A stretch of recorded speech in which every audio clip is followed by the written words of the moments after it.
everyone. I'm Tiffany Eddy. And I'm Tom Praisall. And we are so pleased to have you join us for another episode of Anything But Politics. where we talk pretty much about anything. But politics. Yeah. And today we're lucky to be joined by a state senator who's really become a good friend of mine in the past several years.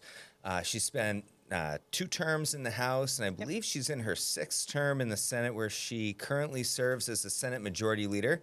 So welcome, Senator Birdsell. Thank you, Tom. Thank you, Tiffany. It's fun to be here. Yeah, I'm looking forward to it. Yeah, and I'm glad we were able to fit this into your schedule because I believe you just got back from a trip. I did. I just got back from Ireland.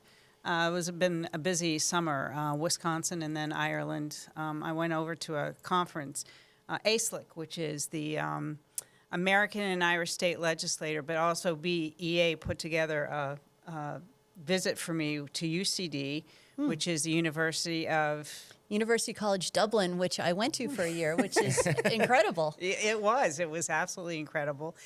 Just trying to get some business put together between New Hampshire and Ireland, and also it's called Board BIA.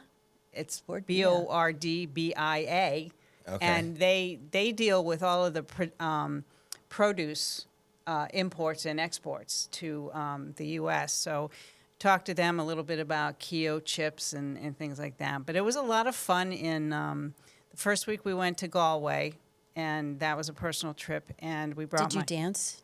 Any music? I did not, but you know, the first night in Dublin, they had a reception at the Jameson's Distillery, and my granddaughter learned how to do some Irish dancing. Yeah. Oh, that's fun. Yeah. How old is she? She's 8. I bet that was adorable. It was. She, believe it or not, a 5-year-old had to show her how to do it, and then because the 5-year-old has family there, and every summer they come, and Rose was showing my granddaughter Penny, who is Penny Rose, how to dance the Irish jig. It was cute. I loved it. Sounds like an amazing trip. It was. And it's not your first time, right? No, I went last year. We did mostly the conference on the back end. We spent most of our time in Dublin, but we did go to the Wicklow Mountains, which was gorgeous. And we visited an area where the bus driver was telling us where they filmed, what was that movie with Freedom?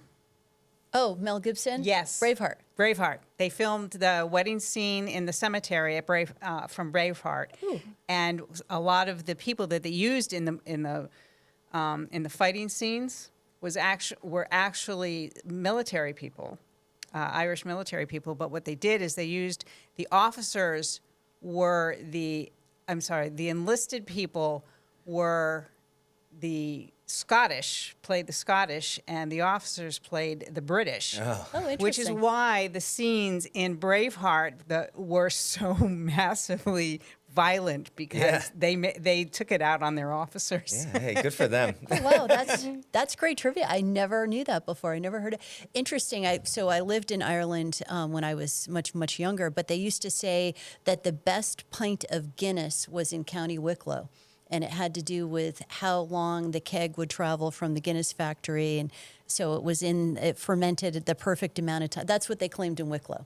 So. Well, in Ireland, because we went to the storehouse, Guinness storehouse, they use the water from the Wicklow Mountains for their Guinness there. So maybe there's something to it. Yep. So did you sample any Guinness while you were there? No? Well, last That's year... all they did. That was a no. Last year, I'm not a big whiskey drinker, so I didn't do any of the Jamesons, but I did a lot of Guinness last year. But this year, I did some of the Guinness, and I took a picture of my first Guinness when we got there and sent it to my priest, because I told him I was going to dedicate that one to him. Oh, that's nice. But then I found Smithwick. Smithwick's, yeah. I really like Smithwick's Red, so. That's funny. That's great. And, you know, it's interesting you've been there twice, and I believe you're on the New Hampshire Ireland Trade Council. That's part of this. Yeah, and people don't realize the connection between New Hampshire and Ireland. And you were telling us a little earlier about, watch out, Boston. Yeah, Boston claims to have a large, and they probably do have a large Irish descendant population, but believe it or not, New Hampshire has the largest Ireland descendant population pretty much in the country. Wow. So, yeah. A lot of people emigrated from Ireland to Canada, and then they migrated down to New Hampshire and just never left. Yeah. Did Well- not know that. Well, I know JetBlue flies direct from Boston, so maybe we can get them to fly direct from Manchester. I asked them that. Yeah, oh, yeah? I asked about We're on the Ryan. same wavelength here. Make it easy for all of us. Yeah. Well, when I went to Board Bia, I asked them, I said, what would, because they're starting to try and get some of the products over to New Hampshire and to the U.S. We already have Keogh chips. We already have Kerrygold butter Yep. and things like that. So I asked them, I said, well, what about encompassing New Hampshire or Manchester Airport into your to bring some of your products over? And they said it wouldn't be feasible because the planes are too large for our airfield, and plus a lot of their product they ship by ship, Oh, by okay. ship. Containers. Yeah, including their. I don't understand this, but they have something. It's called Emerald ice cream, and they have some great flavors, whiskey and things like that. But it's on the West Coast. It's not on the East Coast. Oh. Oh, so they would ship it. Yeah. And forgive my ignorance, but what is a Keogh chip? They're potato chips. Oh, okay. They're Irish potato chips. Okay. But if you look at the products from Ireland versus some of the products from the U.S., the ingredients in there is completely different and you can tell. Like when we went over there, everything that I picked up, I looked at the ingredients, and they're just basically your basic ingredients. When you look at the chips that we get here, they've got all kinds of preservatives in them. They do have Keogh chips. At Market Basket. Oh, okay. They sell them, but according to them, it's seasonal. I don't know why interesting. potato chips are seasonal, but But I'll tell you, what you said about the food over in Europe versus the food over here is so true because, last summer I went to Greece, and I swear, now, if anyone knows the way I vacation, it's like, you wake up, you work out a little bit, but you sit on the beach a lot, right? Yep. And somehow I lost like 5 pounds just during those 2 weeks I was there. Probably muscle mass. Probably.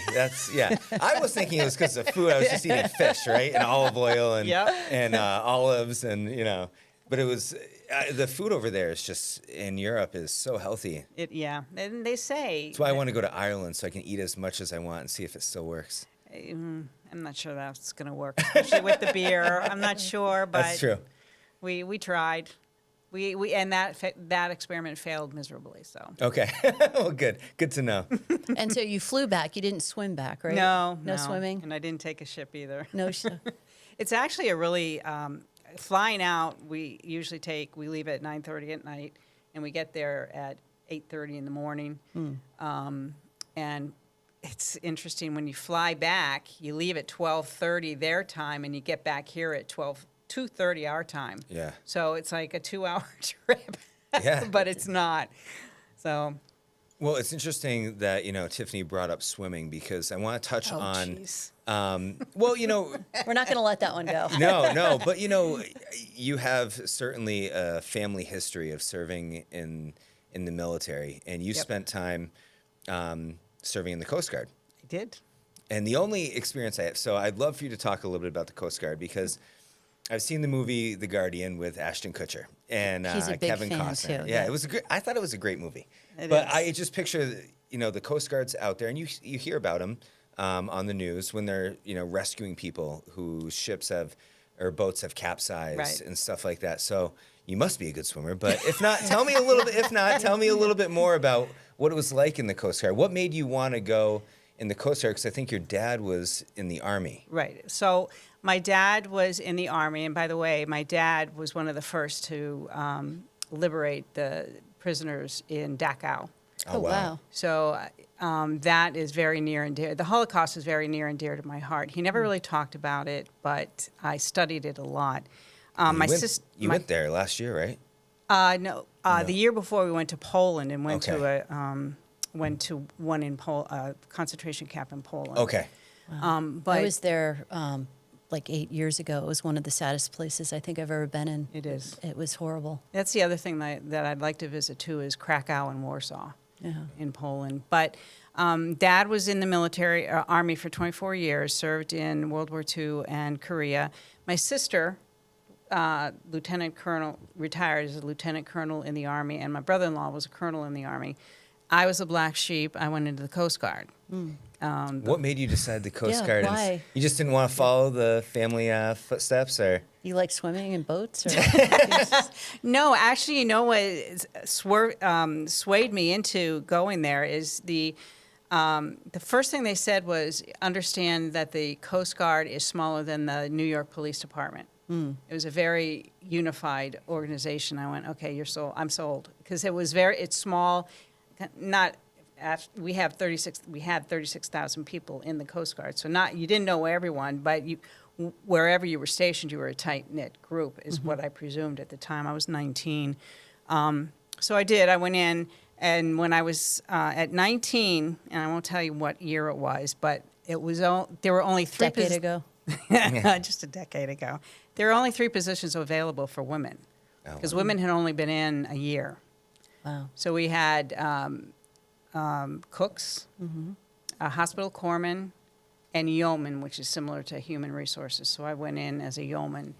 I studied as a yeoman, and that's what I did. For 9 years, 11 months, and 28 days. Wow. And how then- did you like it? Go ahead. I really, really liked it.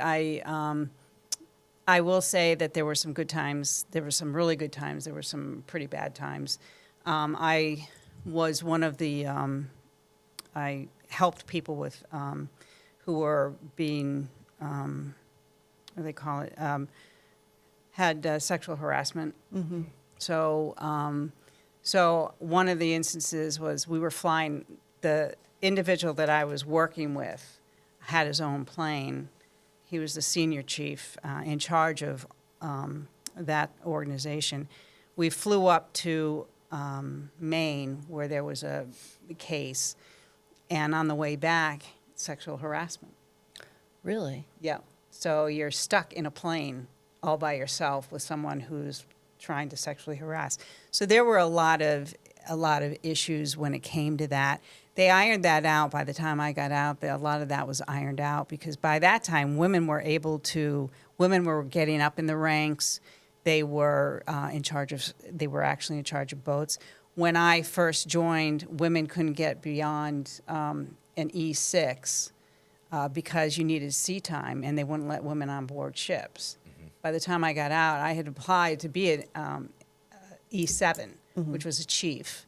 And I got out before the grades were in, but I would have had to do a year of sea time.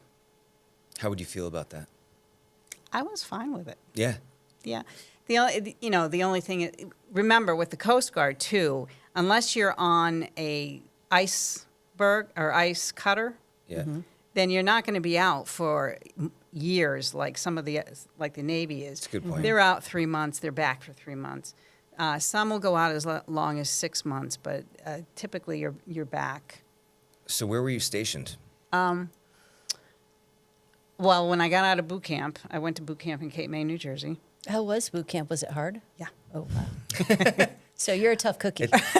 Based on everything I've seen, it doesn't look easy. Well, it was at the time we didn't have we weren't like the Army and the Navy. We had we were in the same company as the men, so we had to compete with the men as well. And you had to go through the obstacle courses and things like that. But when we got our duty stations after we graduated, we went. I wound up. They had me come back to the recruiting office in Richmond, Virginia. And I served there for about 14 months. Then I went to Petaluma to go to yeoman school. And then when I got out of there, I wound up in the dismal swamps of Virginia. I didn't get much further than Virginia for a while. So I re-enlisted at ComState Portsmouth, which was the dismal swamps. And then that's when I got myself out and up to Boston. That's how I wound up here. Was that what they called it? Was it known as the Dismal Swamps, or is that your pet name? That is actually what that area is called, the Dismal Swamps of Virginia. It's between Sounds lovely. Portsmouth, Virginia. It's a great touristing theme right there. Like, hey, come visit the Dismal Swamps. It's just south of Great Bridge, Virginia. So it's between Portsmouth, Virginia, and the North Carolina line along the seacoast. And is that where you're from, Virginia? Or where you were born and raised? I was born and mostly raised in Baltimore, but we wound up moving down to Richmond the last 2 years of high school. Okay. Because Dad got stationed down there. Well, that was going to be my question, because I know he was a lieutenant colonel as well, right? He was a lieutenant colonel, but he retired way back in '63. Okay. Oh, wow. But so what happened with him? He used to teach security to defense contractors. Okay. So when he decided to retire out of the military, they switched that particular job from a military billet to a civilian billet. So he retired on Friday and went back in as a civilian on Monday. Mm-hmm. So, and he served in Baltimore at that position for about 2 years, and then he got transferred out to California. We followed him, and within 6 months of being out there, they transferred him back to Baltimore. So Mom and Mariette, my sister, and I drove back the next year, and so the rest of our time was in Baltimore until he got the job down in, they moved the whole institute down to Richmond. Okay. Then how did you finally wind your way over to New Hampshire? So I wound up, once I got out of the service, I got stationed up here, and believe it or not, I wanted to go to vet school. So that does not surprise me at all. I got myself transferred up to Boston because I wanted to go to Tufts Vet School. Good school. But did I bother at 22, did I bother looking to see what the requirements were? No, I just decided I'd move up here and figure it out when I Because got animals up are nice. Well, exactly. However, you need to go full time. Oh. And so vet school I decided vet school was out of the picture. So I served until was it 1984, and I got out. I started working at Raytheon. I worked there for 14 years, but somewhere in between I married, divorced, and then I moved. I got my first dog, my first poodle, and I decided I wanted to give him a home. What was his name? Max. Max. It wasn't a name I gave him. He came with it. Yeah. It happens. So when shortly after I got him, I decided I wanted to buy a place of my own. So I wound up moving up to New Hampshire and brought him with me and my three cats. So. No, that's great. I mean, we can talk about animals for certain. But so when you were at Raytheon, you started out doing human resources, right? I started and finished up. Okay. So you're a yeoman at Raytheon. Yeah. Well, no, they call it a yeoman in the military, but then once I went to Raytheon, it's human resources. Same thing, just different name, or sort of. Okay. But I mean, the military does things differently. Okay. Because you have to transfer people, do the paperwork. When people get transferred in, you have to sign them in, get them. But with Raytheon, it was just basically. I started going to school as well. I started going to school part-time, and got my associates at Northern Essex Community, and then transferred. While I was at Raytheon, I transferred to Merrimack College and got my bachelor's. Yep. So I wound up working at Raytheon for the research division, which was down in Lexington. So I would drive at the time from Haverhill, which is where I was living, to Lexington every day. And I wound up being in the benefits counselor position, and counseling people on their benefits, long-term disability, short-term disability, doing orientation for new hires and people going out on retirement. Then they closed down that research division and shipped me up to Andover, okay. which is where I actually bought my place in New Hampshire. Nice. Okay. So let's go back to the animals. And I'm not talking about the employees of Raytheon, with all due respect. But so you're obviously an animal lover. Tell me a little bit about. So Max was what kind of dog, and do you have other pet family members? Max, I got him. He's long gone. He was a standard poodle. I'll have to send you a picture of him. But when I first got him, when I went to Methuen Shelter, I looked at this dog, and one of the guys was walking by me. I said, "So what kind of sheepdog is this?" He goes, "Ma'am, that's a standard poodle." And I went, "I want him. I'm adopting him," and I did. So when I got him, I tried to get him in to get groomed.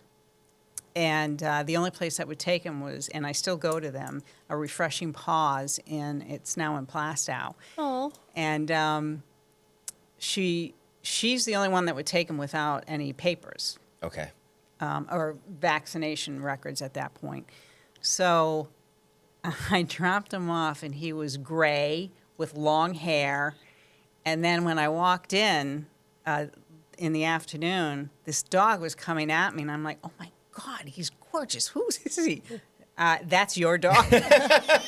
He got a little glow up. Glow up. That's so.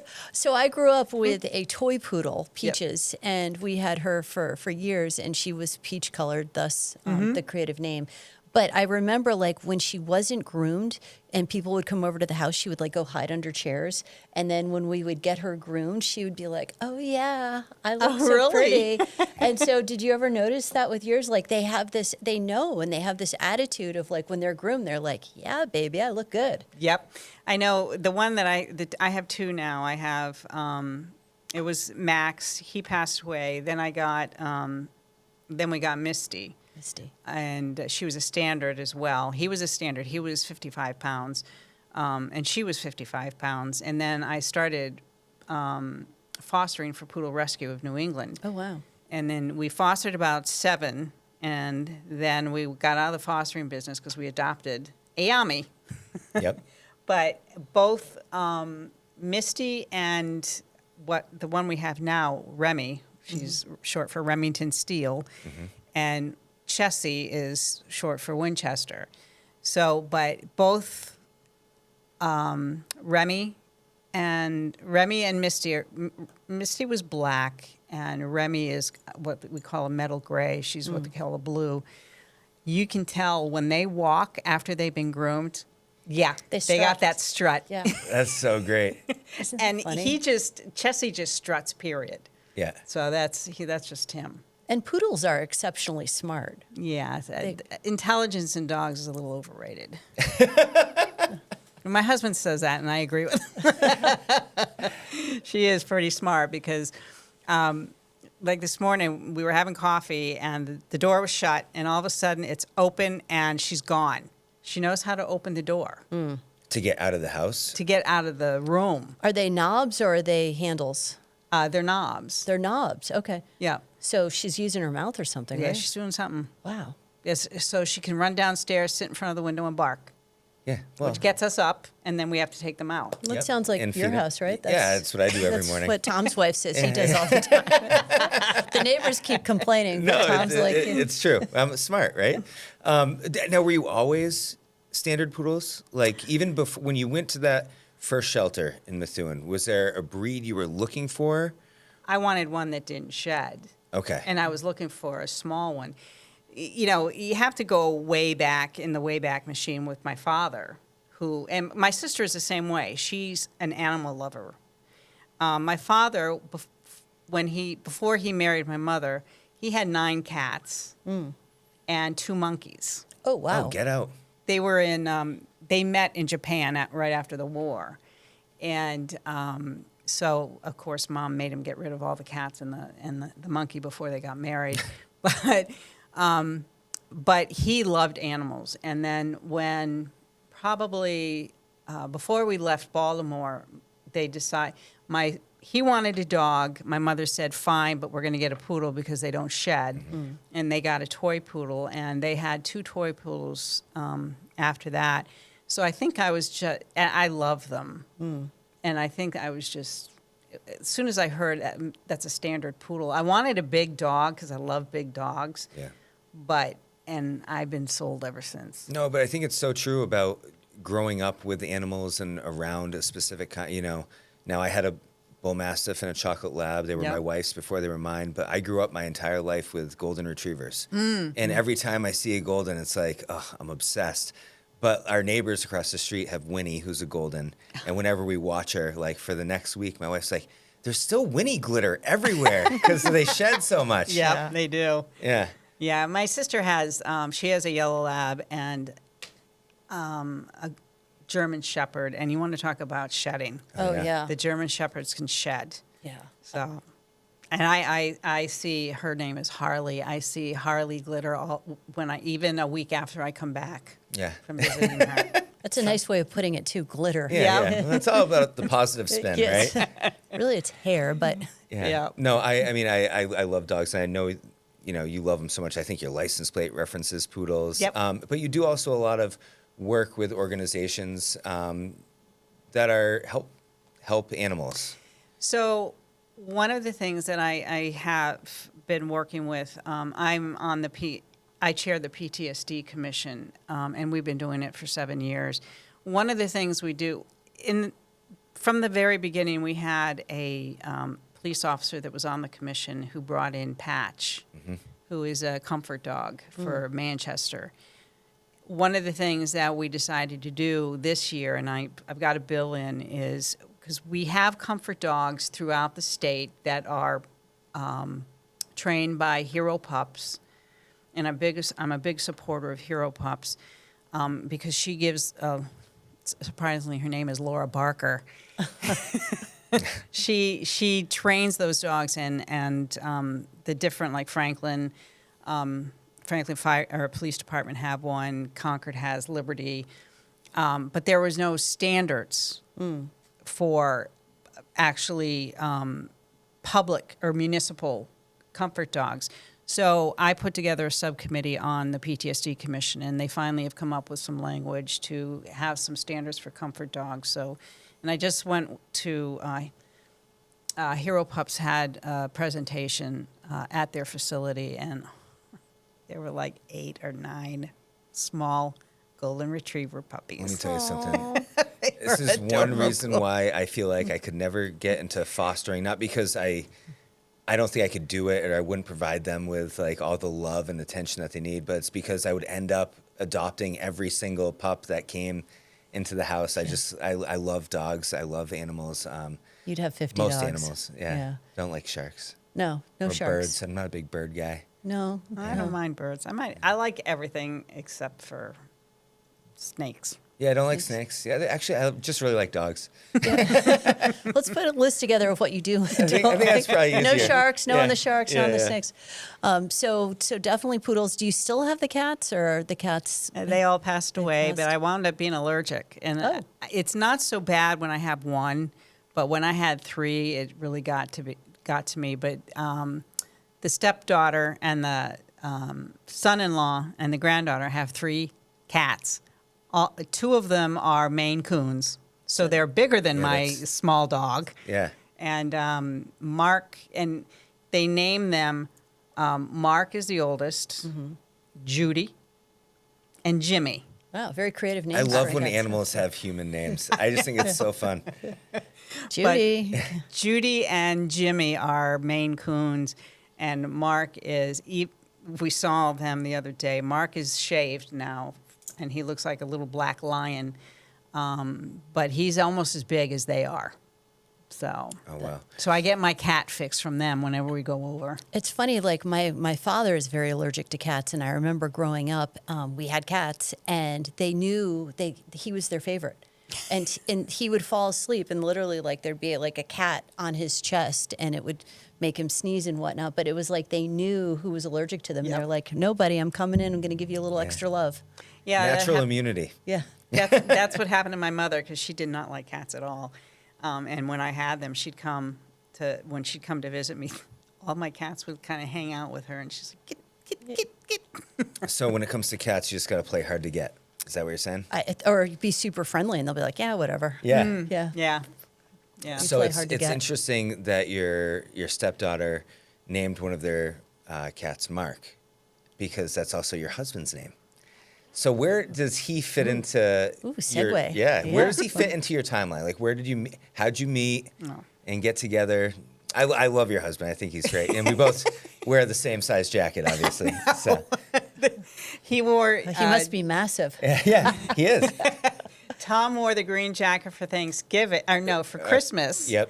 And then my husband borrowed it for Erica's and Chad's wedding, or the day before the wedding, because it was St. Patrick's Day. So he got the Yeah. green jacket for St. Patrick's Day. You didn't tell me you won the Masters. Yeah, it's not that green jacket. Just double checking. Yeah. I know you member, Yeah, but yeah. okay. That's in the past now. Too soon. Yeah. Too soon. Okay. But So, no, so how'd you meet? That's an interesting story, too. We met at Raytheon, Okay. and I swore I would never marry a man that I worked with, nor would I marry a man with children. Sounds like a smart HR Yeah. policy. so how'd that work out for you? Not well. I married a man that I worked with, although by the time we got married, he was working in a different company, and he had two children, Rob and Erica. So, and I got him at 9 and 10. Okay. So, but that's how we met. And so how long have you been married? We just this year is going to be 26 years. Wow, congratulations. 1999. Yeah. And he made me get married the year before the 2000. Okay.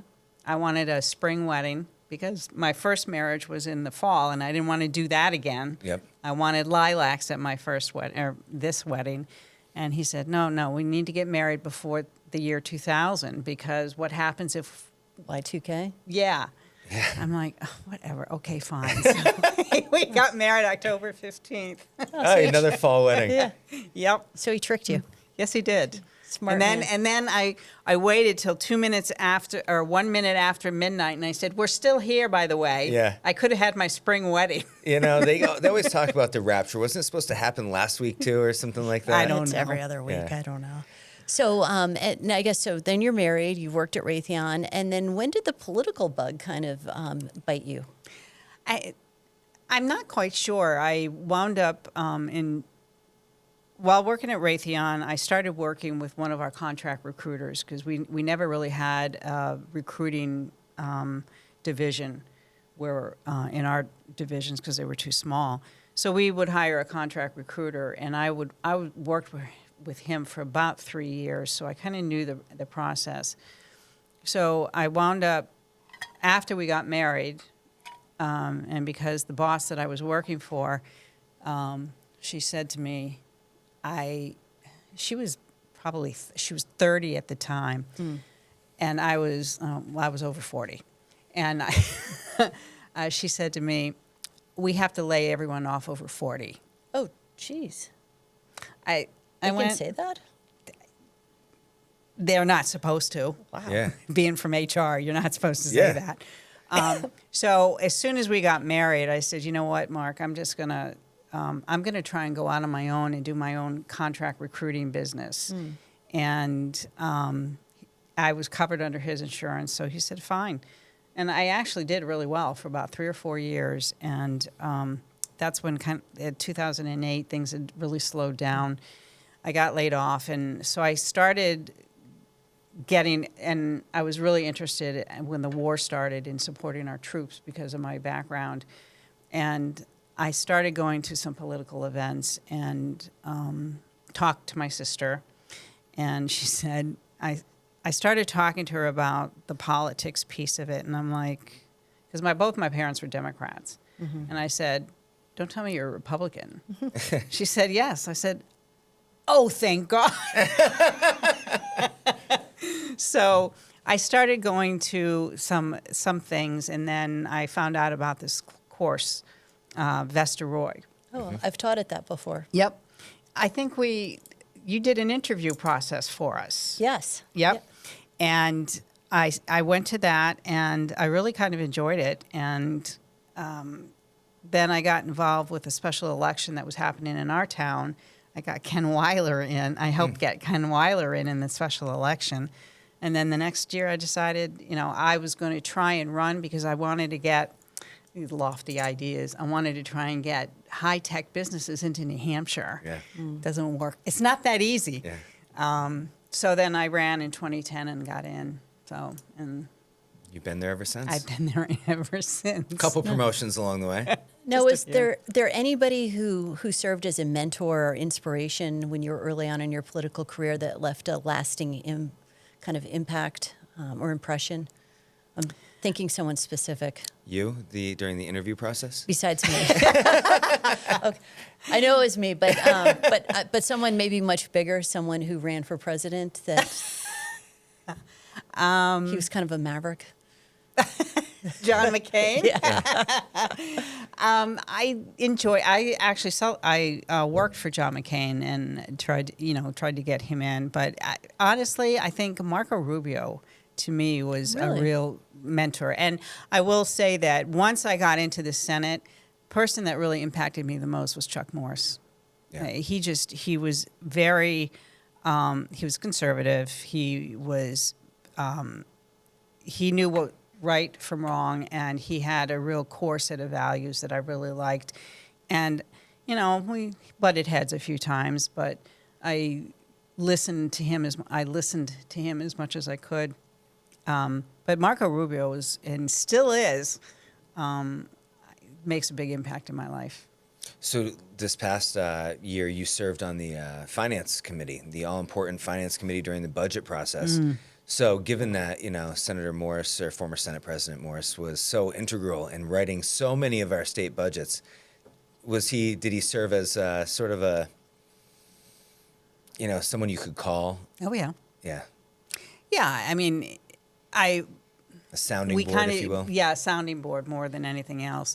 And there were some things that, he felt very strongly about, but, we can only be given, we can only work with what we've got. Yeah.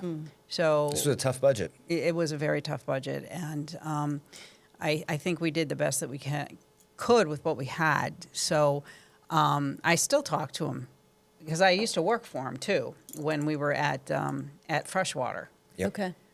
So even after he got out, he was still there for me to throw things at and go talk to him. So, and we're still good friends. He Yeah. came to my fundraiser last week. He's a nice man. He really is. So you've been in the legislature for 8 terms Yeah. between the House and Senate. If there was one thing that you could say was maybe your biggest piece of legislation or whatever, the biggest issue that you've helped get over the finish line, and I know I'm putting you on the spot here, What but you're proud of. I thought Yeah. it was anything but politics. it is. I'm just, you've been there a long time. You've accomplished a lot in your tenure, and so So- it's hard to pick just one thing. Two pieces of legislation, I'd say. One was the fetal homicide bill, which is if someone harms a to-be mother with a fetus that's over 20 weeks, they will get charged with they will also get charged with a homicide. The other one is the one that just passed, my China bill, that bans China from purchasing not just China, it bans any of our adversaries, China, Russia, Iran, Syria, North Korea, from purchasing any land in New Hampshire. Okay, that's great. Well, I think we've hit our politics quota for the Yeah, we just, I mean, it's anything but politics, but, the accomplishments are important. And so it's great to talk to people about different things that they're proud of. And you've obviously been around for a while and you've accomplished a great deal. So it's nice to hear those proud moments. So yay, Senator Birdsell.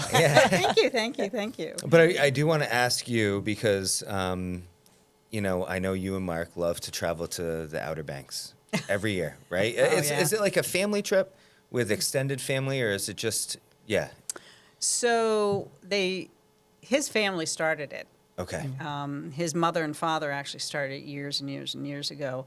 And he started going down there around 2010, I think, after I got in. So he would go down there by himself. And then because we were in session, so I didn't think I could take any time off. And this was when I was in the House. So I wound up going down there. I'd fly down on Wednesday, and we'd drive home on Saturday. Then it started getting expensive because we had to put the dogs into daycare. So then we decided, let's look for a house that allows dogs that we can bring down. So we did. And so then we wound up doing it. And we always go the first full week of May because it's usually the cheapest, and we get a heated pool. Yep. If we get a pool. And which I'm sure Penny loves. I love. Yeah. Forget Penny. And I love the Netflix series too, based off of your trips to the Outer Banks. We haven't watched it. I mean, we watched the first one. And we're like, that's not the Outer Banks. But so this year I didn't go down because of the budget. Yep. This coming year, I'm definitely planning on going down because we don't have the budget. But it's been it's a nice getaway. And we really look forward to the drive down. We usually drive out on Friday. We get the house on Saturday, so we get to stay overnight somewhere with the dogs. And it's just like, and the first stop is the Outer Banks Brewing Station. Yeah.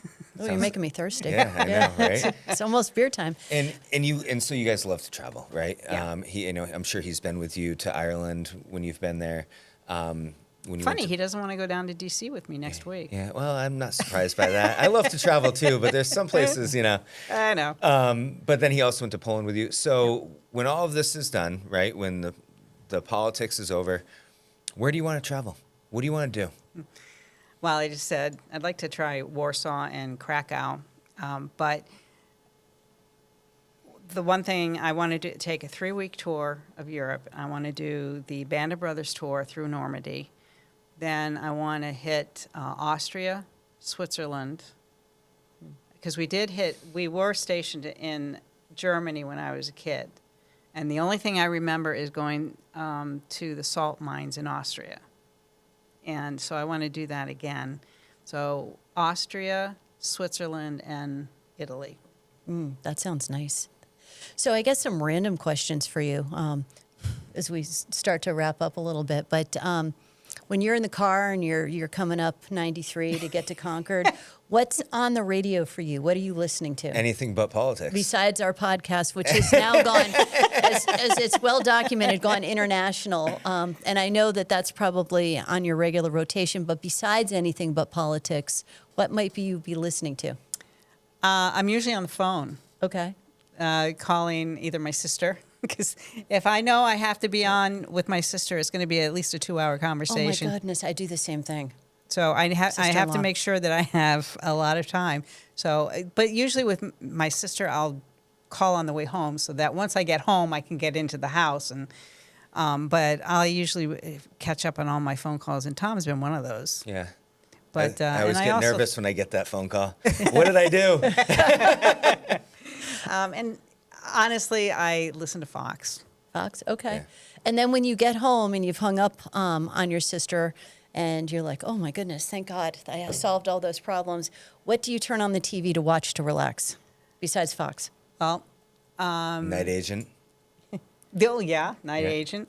We usually share Netflix, recommendations with each other. Well, believe it or not, I just finished the series Lucifer. Oh, wow. Okay. I haven't seen that one. That was pretty interesting.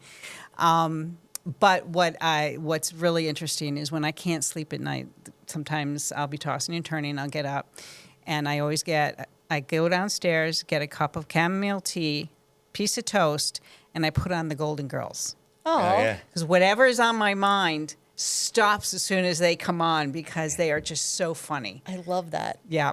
So that's my routine when I can't sleep. And they were all in their 30s when they recorded that.